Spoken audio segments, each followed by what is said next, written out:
रावण सीता संवाद। रामायण कथा।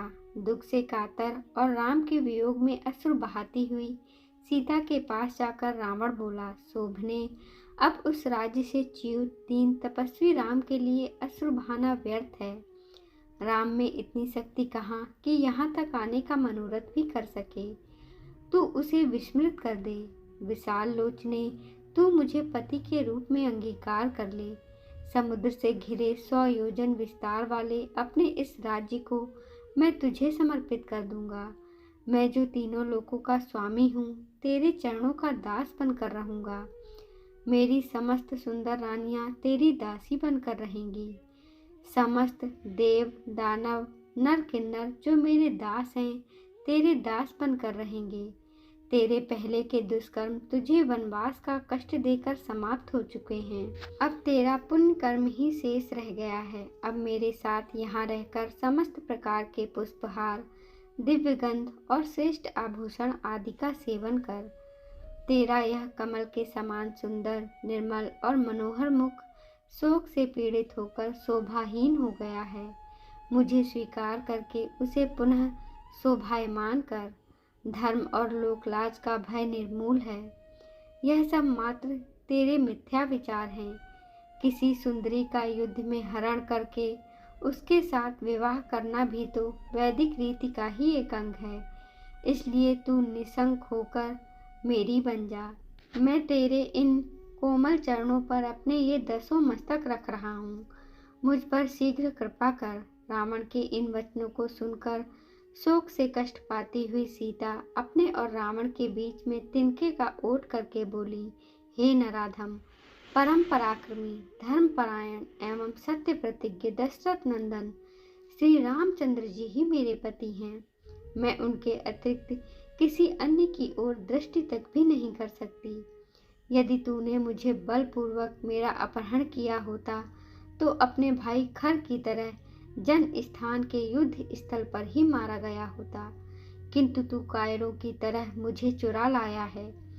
तेरे इस अनर्गल प्रलाप से ऐसा प्रतीत होता है कि अब लंका सहित तेरे विनाश का समय आ गया है।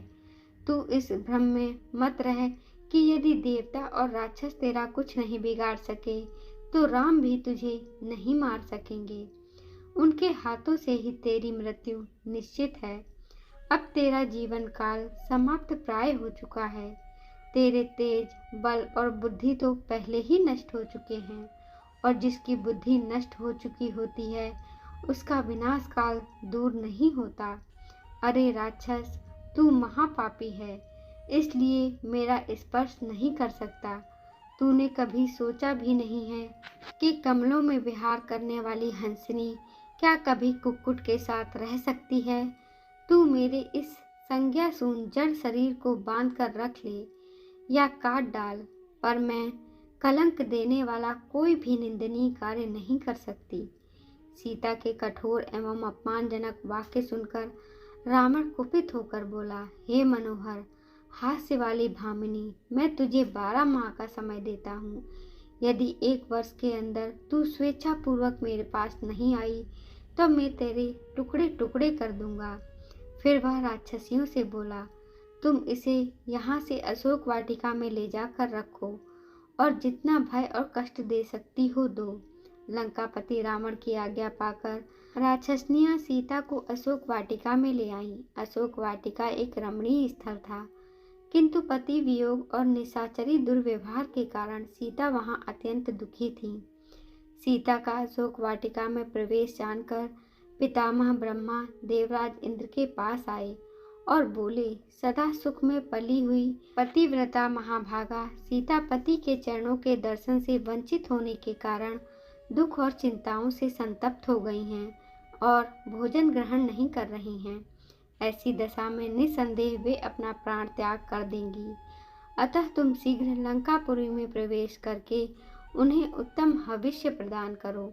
ब्रह्मा जी के आज्ञा अनुसार इंद्र तत्काल लंकापुरी पहुँचे। उन्होंने निंद्रा देवी की सहायता से समस्त राक्षसियों को मोहित कर दिया। फिर वे सीता के पास जाकर बोले, हे देवी, आप शोक न करें, मैं सचीपति इंद्र राम की सहायता करूँगा। मेरे प्रसाद से वे विशाल सेना लेकर समुद्र पार करके यहाँ आएंगे। अतः तुम इस हविष्य को स्वीकार कर लो। इसे खा लेने पर तुम्हें हजारों वर्ष तक भूख और प्यास संतप्त नहीं कर पाएगी। संकित सीता ने उनसे कहा, मुझे कैसे विश्वास हो कि आप देवराज इंद्र ही हैं। इस पर देवराज इंद्र ने समस्त देवोचित लक्षणों का प्रदर्शन करके सीता की शंका का निवारण किया। विश्वास हो जाने पर सीता बोली, यह मेरा सौभाग्य है कि आज आपके मुख से मुझे अपने पति का नाम सुनने को मिला। आप मेरे लिए मेरे ससुर दशरथ और पिता जनक के तुल्य हैं। मैं आपके हाथों से इस पायस रूप हविष्य को स्वीकार करती हूँ।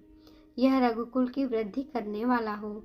इस प्रकार से इंद्र द्वारा प्रदत्त हविष्य को खाकर जानकी भूख प्यास के कष्ट से मुक्त हो गईं और देवराज इंद्र राक्षसों को मोहित करने वाली निद्रा के साथ देवलोक को चले गए। कहानी कैसी लगी अपना उत्तर कमेंट बॉक्स में अवश्य दीजिए और जय श्री राम लिखना ना भूलें। ऐसी ही पौराणिक कथाएं, धार्मिक कथाएं और भक्ति कथाएं सुनने के लिए कृपया हमारे चैनल को लाइक करें, शेयर करें, सब्सक्राइब करें। धन्यवाद।